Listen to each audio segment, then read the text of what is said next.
عليك في الفانتزي بعدها هتروح تعمل تشكيلتك على طول، لان الحلقه دي جبنا لك اهم الترشيحات اللي تخليك الاول العالم، واهم اللاعبين من كل ماتش، واهم اللاعبين من كل مركز. فانت اللي عليك انت تصلي على النبي وتعمل لايك ويلا بينا. واول ماتش هو ماتش ليفربول وايفرتون. الماتش ده هيكون ديربي الميرسيسايد وهيكون ماتش نار جدا. فاهم اللاعبين من ليفربول اكيد اهم لاعب هو محمد صلاح. شفنا اداؤه في الماتش بتاع دوري ابطال اوروبا ولاعب كويس جدا، واكيد محمد صلاح ممكن يساهم في ماتش زي ايفرتون، فبصراحه لازم يكون معاك محمد صلاح. تاني لاعب هو الصفقه الجديده ايزاك ممكن يساهم ويفتح اول اهدافه مع ليفربول في ماتش زي ماتش ايفرتون. فايزاك بصراحه هيكون عنصر كويس جدا لو معاك. تالت لاعب هو فريمبونج. احنا شفنا رجع من الاصابه وبيعمل اداء كويس جدا وبيهاجم وممكن ممكن يعمل اي مساهمه في الماتش ده في ماتش ايفرتون. فبصراحه فريمبونج عنصر كويس جدا، ودول اهم لاعبين ليفربول. ولو عايز بقى تعمل الريسك وتجيب لاعبين من ايفرتون فانا جبت لك اهم لاعبين من ايفرتون. واهم اللاعب الاول هو جريليتش. اللاعب بيجي له مساحات رهيبه جدا وممكن يساهم في اي ماتش، وكمان عمل اسيستات كتير جدا من ساعه ما جه مع ايفرتون. وتاني لاعب هو ندي اهم لاعب في ايفرتون، بيجي له مساحات وتقريبا بيعتبر يعني المهاجم. هو بصراحه لاعب كويس جدا، ودول اهم عناصر من ايفرتون. وانا بصراحه بقى بتوقع الماتش يخلص صالح ليفربول لكن مش بالكلين شيت. وتاني ماتش هو ماتش نوتنغهام فورست وبيرلي. الماتش ده هيبقى حلو جدا لانك هتجيب لعيبه من نوتنغهام فورست. فاهم اللاعبين من نوتنغهام فورست اهم لاعب عندهم اكيد هو وود لاعب خطير جدا، وشفناه في ماتش ارسنال جاب عارضه، لكن بس يا ريت يكمل الماتش كله لانه الماتش اللي فات طلع في الدقيقه 59.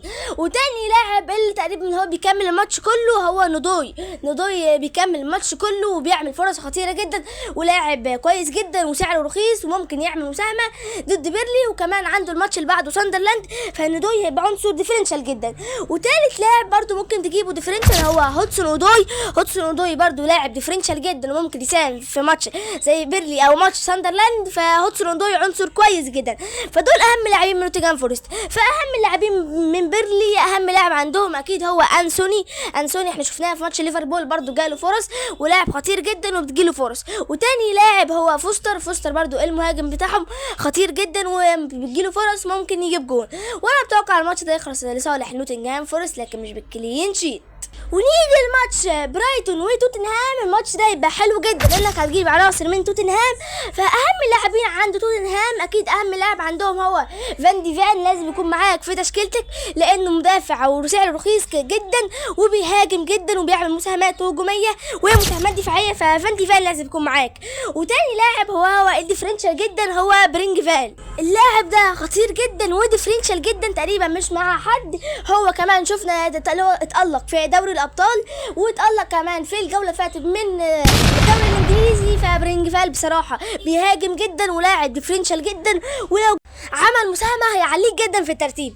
وتالت لاعب هو تشافي سيمونز. اللاعب ده خطير جدا واحنا شفنا مستواه في الدوري وعمل اسيست الماتش اللي فات، وهو بصراحه لاعب خطير جدا وممكن يستغل المساحه اللي في دفاع برايتون. فسيمونز لاعب مهم جدا، ودول اهم لاعبين من توتنهام. فلو عايز تعمل الريسك بقى وتجيب لعيبه من برايتون فاهم اللاعبين عندهم هما ميتوما الماتش اللي فات جاب جون، هو لاعب خطير جدا. وتاني لاعب هو منتي. الماتش اللي فات عمل اسيست ولاعب كويس جدا. وميتوما منتي اهم لاعبين عند برايتون، ودول اهم لاعبين عند برايتون. وانا بتوقع الماتش ده يخلص صالح توتنهام لكن مش بالكلين شيت. ونيجي الماتش ويست هام وكريستال بالاس. فاهم اللاعبين من كريستال بالاس اهم لاعب عندهم هو بينو. الصفقه الجديده شفناها قدام ساندرلاند جاله تقريبا 4 انفرادات. هو لاعب خطير جدا ممكن يساهم في ماتش زي ويست هام لانهم دفاعهم ضعيف جدا، فبينو هيبقى عنصر ديفرنشال جدا. وتاني لاعب هو اللي خذلني وخذلك في الجوله اللي فاتت ضد ساندرلاند ماتيتا ممكن يعوض الجوله دي لان دفاع ويست هام ضعيف جدا. فلو معاك لعبه في التشكيله دي لانه ممكن يعمل اي مساهمه ضد ويست هام الضعيف جدا دفاعي، فماتيتا هيبقى عنصر خطير جدا للجوله دي.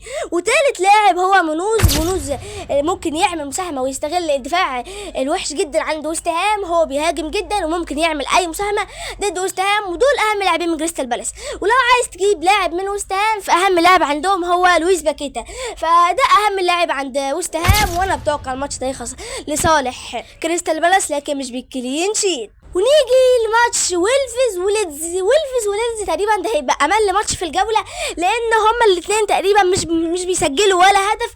فاهم اللاعبين من ويلفز، اهم لاعب هو هوانج هيتشان. اللاعب ده هيبقى ديفرنشال جدا للجوله دي لانه بيقف راس حربه وتقريبا اخطر لاعب عنده ويلفز.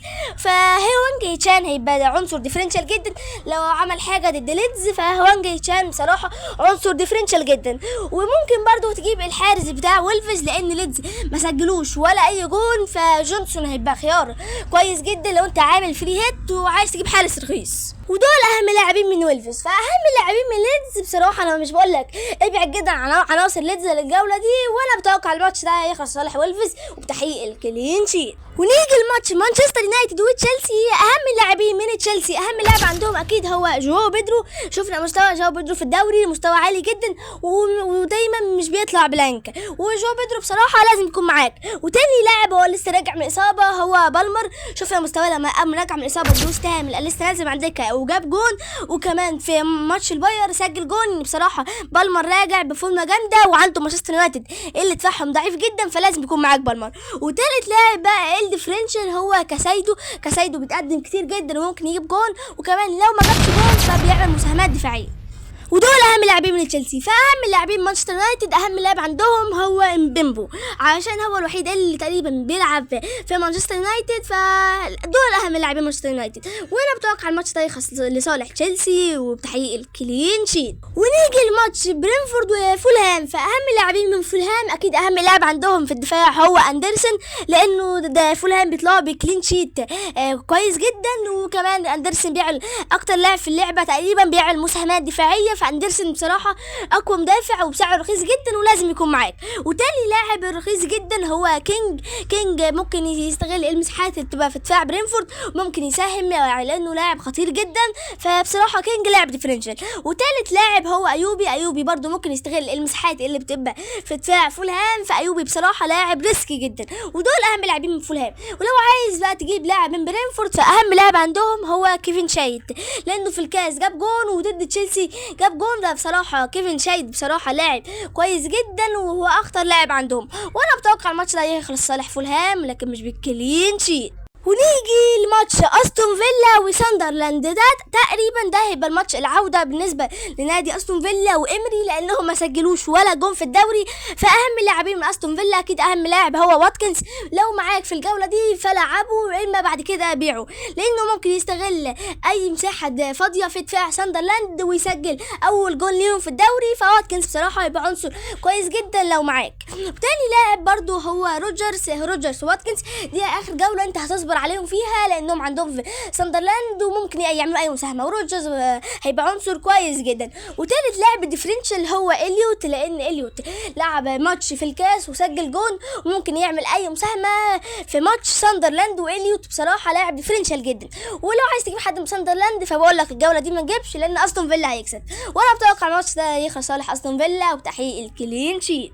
ونيجي الماتش نيوكاسل وبورنموث. الماتش ده هيبقى حلو جدا وهيكون فيه اهداف كتيره جدا. فاهم اللاعبين من نيوكاسل اكيد اهم لاعب عندهم هو الصفقه الجديده فولتمادا، لانه لاعب خطير جدا وفي اول ماتش ليه جاب جون. ففولتمادا هيبقى عنصر ديفرنشال جدا.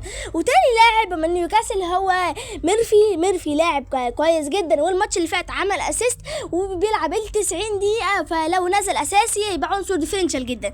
ودول اهم لاعبين من نيوكاسل. واهم اللاعبين من بورنموث هم سيمينيو. اكيد مفيش فانتزي دلوقتي من غير سيمينيو، فسيمينيو عنصر ديفرنشال جدا فلازم يكون معاك سيمينيو.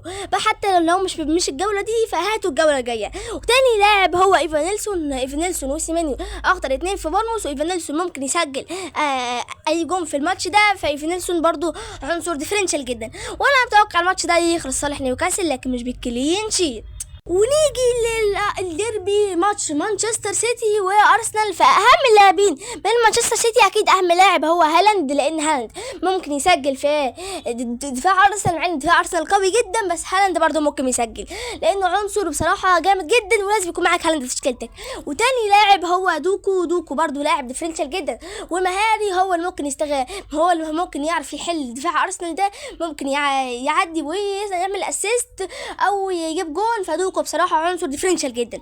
وتالت لاعب اللي لو في فورمته هيبقى لاعب كويس جدا هو فودن لاعب كويس جدا، وفي ماتش مانشستر يونايتد جاب جون، ففودن هيبقى عنصر ديفرنشال جدا. ودول اهم لاعبين من سيتي. واهم لاعب من ارسنال اكيد يعني هو جيوكريس، لانه لاعب خطير جدا وممكن يسجل في دفاع السيتي الضعيف جدا. وانا اتوقع الماتش ده يخلص صالح السيتي لكن مش بالكلين شيت.